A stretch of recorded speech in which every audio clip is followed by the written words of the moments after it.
반갑습니다. 스케치TV입니다. 감기에 좋은 약초 마지막 영상 시작합니다. 가장 먼저 월귤나무인데요. 북한에서는 땅들쭉이라고 부르는 이 월귤나무는 크게 자라도 30cm 정도밖에 되지 않는 키 작은 상록 화렵수입니다. 땅속 줄기가 뻗어나가면서 정식하기 때문에 작은 군락을 이루는 경우가 많고요. 그리고 온몸에 잔털이 있습니다. 이 월귤나무는 해발 1400m 이상 되는 높은 산 정상 부근 바위 틈에서 볼 수가 있는데요. 잎과 열매를 약재로 사용을 합니다. 잎은 초가을에 채취를 하고요. 열매는 붉게 물든 뒤에 채취를 하는데 모두 햇볕에 말려서 사용하시면 됩니다. 잎은 요도염이나 임질, 그리고 열매는 감기를 포함해서 편도선염, 구강, 통증 등의 효능을 보인다고 기록되어 있습니다. 그 외에 열매는 잼이나 월귤주로 활용을 하셔도 되는데 예쁜 꽃과 향이 있기 때문에 관상용으로 재배가 가능합니다. 감기에 좋은 47번째 약초는 눅박나무라고도 부르는 인동덩굴입니다. 줄기는 항상 오른쪽으로 감아 올라가는데요. 꽃은 처음에는 희게 피었다가 시간이 지나면 누렇게 변해가서 한 나무에 꼭 금색과 은색꽃이 같이 피어 있는 것 같다고 해서 금은화라고도 부릅니다. 이 인동초는 전국의 산비탈레에서 자라고요. 꽃과 줄기, 잎을 각기 다른 질환에 사용하는데 우선 꽃은 6월이나 7월에 채취하여 그늘에서 말려두면 열감기를 포함해서 장염, 임파선종이나 각종 종기에 좋고요. 잎과 줄기는 가을에 채취한 뒤에 햇볕에 말려두었다가 근골 통증, 그리고 간염, 소변이 잘 나오지 않는 증세와 황달 등에 사용합니다. 잎과 줄기로 당금주를 담을 수도 있습니다. 다음은 한해사리풀의 자귀풀인데요. 전국 각지 들판에 양지 바르지만 다소 습한 땅에서 자랍니다. 잎과 줄기와 뿌리 전체를 약재로 사용하고요. 여름부터 가을 사이에 채취하여 햇빛에 말리거나 종기와 습진에는 생풀을 사용하기도 합니다. 감기로 인한 신열, 그리고 간염, 황달, 위염, 임질, 배가 부풀어 오르는 정세에 사용할 수 있고요. 일본에서는 강장약이나 소화약으로 이용합니다. 자귀풀은 흔히 차풀과 헷갈릴 수 있는데요. 잎자루가 시작되는 지점에 선점이 있으면 차풀, 없으면 자귀풀입니다. 그리고 차풀은 배수가 잘 되는 모래땅에서 자라지만 자귀풀은 습기가 어느 정도 있는 곳에서 자라는 것이 다르다고 할 수 있습니다. 생약명이 아사민 전호는 뿌리를 약재로 쓰고요. 털 전호도 함께 사용하고 있습니다. 봄부터 가을 사이에 굴취해서 줄기와 잔뿌리를 제거한 후에 햇볕에 말려서 기침이나 열이 나는 감기, 그리고 천식, 심한 구역질, 가슴과 겨드랑이 밑이 붓고 거북한 정세에도 사용을 합니다. 자불쑥이라고도 부르는 제비쑥은 가지를 거의 치지 않고 자라는 국화가의 여러 해살이 풀입니다. 전국 각지의 산야에서 흔히 자라고요. 흔히 봄쑥은 의사를 대신하는 의초라고 불릴 만큼 쑥의 효능 가치는 굉장히 높은데요. 특히 옛날부터 찰지고 부드러운 맛을 내는 떡쑥으로 많이 활용되어 왔습니다. 이러한 제비쑥은 잎과 줄기를 약재로 쓰고요. 여름부터 가을 사이에 채취하여 햇볕에 말려 감기 외에도 학질이나 폐결핵, 편도선염, 주기적으로 열이 나는 증세에 사용을 해왔습니다. 어린 수는 나물로 먹을 수 있어서 죽이나 밥에 넣어서 먹기도 했습니다. 졸방나물이라고도 부르는 졸방제비꽃은 제비꽃 무리 중에 드물게 줄기가 서고 높이 자라는 여러 해살이 풀입니다. 산에 약간 그늘진 곳에서 잘 자라고요. 산지정이라는 생략명으로 잎과 줄기 모두를 약재로 씁니다. 여름부터 가을까지 채취해서 햇볕에 말려 두었다가 감기나 기침, 소변이 잘 나오지 않는 증세에 사용을 합니다. 그 외에 어린 순은 나물로 먹기도 하고 종기를 치료하기 위해 생풀을 짓지어서 환부에 붙이기도 합니다. 햇빛이 잘 드는 숲 가장자리에서 흔히 볼 수 있는 좀꽁의 다리는 꽃이 자잘하다고 해서 아세아 꽁의 다리, 긴잎 꽁의 다리 등과 구분이 되는데요. 모두 함께 사용할 수 있습니다. 뿌리 줄기와 뿌리를 약재로 쓰고요. 봄이나 가을에 굴치해서 햇볕에 말려서 감기, 홍역, 복통, 설사, 이질, 종기 등에 사용을 합니다. 또 이 식물은 어린 순을 나물이나 국거리로 이용을 할 수가 있는데요. 독성 식물이기 때문에 데친 뒤에 오랫동안 우려낸 뒤에 사용을 해야 합니다. 국화과이지만 그다지 좋지 않은 냄새를 풍기는 중대가리 풀은 땅과리라고 부르기도 합니다. 부처인 머리카락이 소라 껍데기처럼 틀어져서 말린 모습을 닮았다고 해서 중대가리 풀이란 이름이 붙었지만 요즘은 토광풀로 순화해서 부르기도 합니다. 이 중대가리 풀은 밭가장자리나 길가 등 토질이 좋은 곳에서 잘 자라고요. 잎과 줄기, 뿌리 등 전체를 약재로 사용합니다. 꽃이 피었을 때 채취해서 햇볕에 말린 뒤 기침, 감기, 또 백일에 학질, 코 속 염증, 코막힘, 백내장과 함께 옴과 같은 각종 피부병의 치료제로 이용됩니다. 일본에서는 위장약과 어린아이의 신경성 소화병 약으로 사용하고요. 멍든 부위를 다리물로 찜질하기도 한다는 기록이 있습니다. 잔가시가 많은 지느러미 엉겅퀴는 원래 유럽이 원산지이지만 기화해서 전국 각지 들판에 흩어져서 잘 자라고 있습니다. 잎과 줄기를 약으로 쓰는데요. 흰 지느러미 엉겅퀴도 같은 용도로 사용할 수 있습니다. 꽃이 피고 있을 때 채취해서 햇볕에 말려 두었다가 감기 외에 머리가 아프고 자꾸 부스럼이 나는 증세, 가려움증, 그 다음에 관절염, 요도염, 대하증 등에도 사용을 하고요. 그 외에 타박상이나 화상 치료 재료 이용하기도 합니다. 어린 싹은 나물로 먹을 수가 있는데 연한 줄기는 껍질을 벗겨서 기름에 볶아 먹거나 된장이나 고추장 속에 박아 두었다가 반찬으로 이용하기도 합니다. 밟아도 죽지 않고 살아나서 민초라고도 부르는 질경이는 길가나 산 아래 풀밭에서 흔히 볼 수가 있습니다. 잎을 차전이라고 하고요. 씨는 차전자라고 해서 약재로 쓰는데 털질경이나 왕질경이, 개질경이 등도 같은 용도로 사용합니다. 잎은 여름에 그리고 씨는 익는 대로 채취해서 햇볕에 말린 뒤에 쓰는데요. 잎은 감기를 포함하여 소변이 잘 나오지 않는 증세, 기침, 기관지염, 인후염, 황달, 간염, 혈뇨 등에 쓰이고요. 씨는 방광염이나 요도염, 임질, 설사, 기침, 간염, 고혈압의 치료약이 됩니다. 봄부터 초여름까지는 잎과 뿌리를 나물 또는 국거리로 이용할 수가 있고요. 쌈으로 싸 먹어도 좋습니다. 일본에서는 생선회를 먹을 때 반드시 곁들인다는 차저기는 중국에서 들여온 풀로 몸 전체가 보랏빛을 하고 있습니다. 들깨와 생김새가 흡사하고요. 밭에 심었으나 씨앗이 퍼져나가서 민가 주변에서 야생 상태로 자라는 것을 지금은 쉽게 볼 수 있습니다. 잎은 자소엽, 씨앗은 소자라고 해서 약재로 쓰고요. 잎은 꽃이 필 무렵에 채취해서 그늘에서 말리고요. 씨앗은 가을에 들깨처럼 털어 모아서 햇빛에 말린 후 사용을 합니다.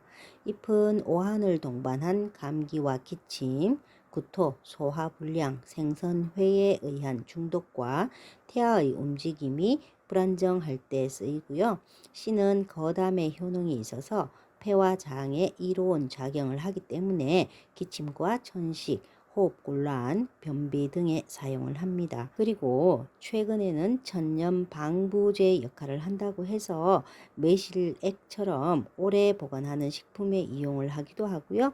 덜 익은 열매와 연한 잎은 소금에 절여서 저장식품으로 활용하기도 합니다. 다음은 음지에서 잘 자라는 참반디입니다. 이 참반디는 전국적으로 자라고요. 산의 나물 그늘에서 발견할 수가 있습니다. 뿌리를 약재로 쓰는데 가을에 골치해서 햇볕에 말립니다. 소변이 시원하게 나오도록 하고요. 가래와 열을 내려줌으로써 감기를 포함해 기관지염, 천식, 소변이 잘 나오지 않는 증세에 활용합니다. 참나물과 비슷해서 이른 봄에 어린 순을 나물로 먹기는 하지만 참나물보다 맛은 떨어지고요. 가볍게 데쳐서 찬물에 잠시 담구었다가 조리를 해서 먹습니다. 많은 개체가 군락을 이루고 있다면 묵나물로 이용하셔도 좋은 식물입니다. 나무와 비슷한 성질을 가진 청꽃풀은 가지 끝, 잎, 겨드랑이마다 꽃을 피우고 있어서 관상용으로도 많이 이용을 하는데요. 제주도와 남부 지방의 따뜻한 산골짜기의 양지 바른 바위 틈에서 볼 수가 있습니다. 꽃을 포함한 지상부의 모든 부분을 약재로 쓰고요. 꽃이 필 때 채취해서 햇볕에 말린 뒤 사용을 합니다.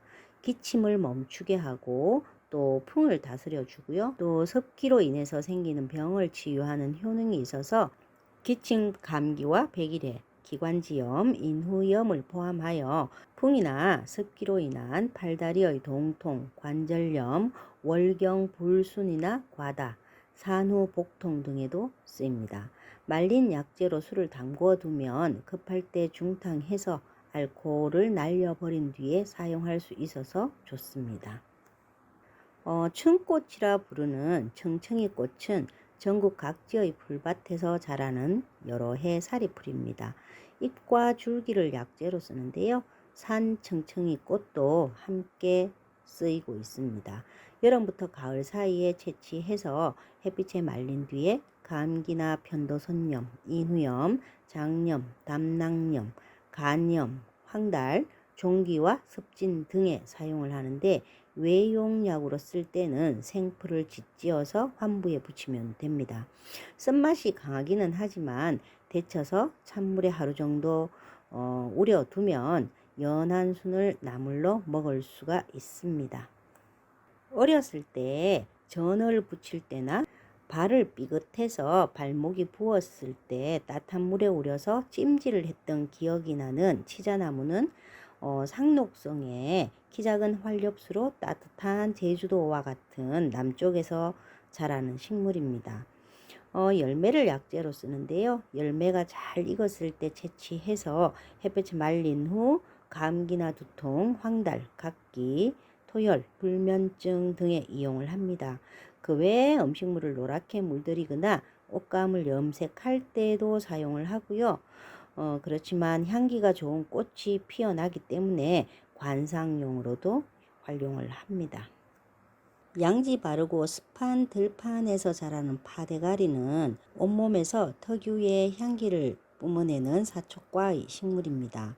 뿌리를 포함한 풀 전체를 약재로 쓰고요. 8, 9월에 채취해서 햇볕에 말려둔 뒤 열이 있는 증세의 감기나 온몸의 근육과 뼈마디가 쑤시는 증세, 그리고 기침, 백일해, 간염과 황달, 종기로 인한 부기를 가라앉혀주는 약으로도 사용합니다. 일본에서는 이 식물의 뿌리를 달여서 감기와 복통을 치료한다고 기록되어 있습니다. 온몸에 갈고리와 같은 작은 가시가 있어서 시골에서는 골칫덩이인 한삼덩굴은 환삼덩굴, 범삼덩굴이라고도 부릅니다. 이 식물은 들판이나 황무지에서도 잘 자라고요. 꽃을 포함한 모든 부분을 약재로 사용할 수 있습니다. 여름이나 가을에 채취해서 햇볕에 말린 뒤에 감기를 포함해서 학질, 소화불량, 이질, 설사, 방광염, 임질성 혈뇨, 임파선염, 소변이 잘 나오지 않는 증세 외에도 생풀은 치질이나 종기 치료에 쓰기도 합니다. 봄철 어린 순은 나물로 먹기도 하는데요. 쓴맛이 있기 때문에 데친 뒤에 우렸다가 무치면 됩니다. 정원수로 많이 심는 향나무는 노송나무라고도 하는데요. 키 큰 상록침엽수입니다. 어린 가지와 잎을 약재로 쓰는데 언제든지 채취가 가능하고요. 이 어린 가지와 잎을 채취해서 햇볕에 잘 말린 뒤에 감기를 포함한 관절염과 풍과 습기로 인한 통증, 섭진에 활용을 하고요. 종기나 섭성 두드러기에는 생풀을 이용합니다. 노약이라고도 하는 향유는 방향성 식물로 온몸에서 향기가 나는 광대나물가의 한해살이 풀입니다. 전국적으로 양지 바른 풀밭과 길가에서 자라는데요. 열매를 포함한 지상부의 모든 부분이 약재가 됩니다. 자주색의 꽃이 예쁜 꽃향유와 가는잎 향유도 함께 쓰는데요. 열매가 익을 무렵 채취를 해서 햇빛이나 그늘에서 말린 뒤에 오한이나 두통을 동반한 감기, 그리고 복통, 구토, 설사 등에 사용을 합니다. 그 외에 땀이 잘 나오지 않는 증세나 온몸의 부종이 생길 때, 그리고 각기나 종기 등에도 치료약으로 활용을 합니다. 붉은 만병초라고도 하는 홍만병초는 철쭉이나 진달래와 함께 자라는 철쭉과의 상록성 화렵수입니다. 홍만병초는 울릉도에서만 자생하는 것으로 알려져 있고요. 흰색이나 연한 노란색의 꽃이 피는 만병초는 지리산이나 강원도 및 북한의 깊은 산골짜기에서 자란다고 합니다. 홍만병초나 만병초 모두 사용할 수가 있고요. 잎이 약재입니다. 1년 내내 채취가 가능한데요. 햇볕에 말린 뒤에 두통이 따르는 감기, 그리고 발기부전, 관절통, 신장이 허해서 생기는 요통, 신장염, 월경, 불순, 불임증 등에도 쓰입니다.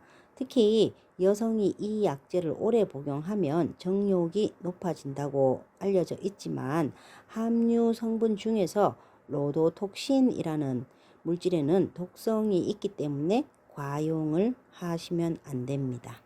산과 들판에 양지 바른 곳에서 자라는 흰민들레는 뿌리를 포함한 모든 부분을 약재로 쓰는데요. 민들레나 사이민들레, 노랑민들레, 큰 민들레, 서양민들레 등도 같이 사용할 수 있습니다. 루테인이 포함된 흰민들레는 꽃이 필 때 채취해서 햇볕에 말리고요. 감기를 포함하여 기관지염, 인후염, 임파선염, 늑막염, 소화불량, 변비, 유선염, 소변이 잘 나오지 않는 증세에 사용을 합니다.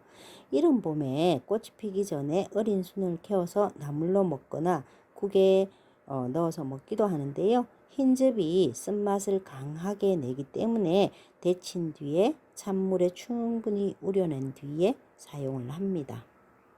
드디어 감기와 관련된 마지막 약초입니다. 흰 사약채라고도 하는 흰 바디나물은 중부 이남 지역의 숲속 양지의 습한 땅에서 잘 자라는 식물입니다.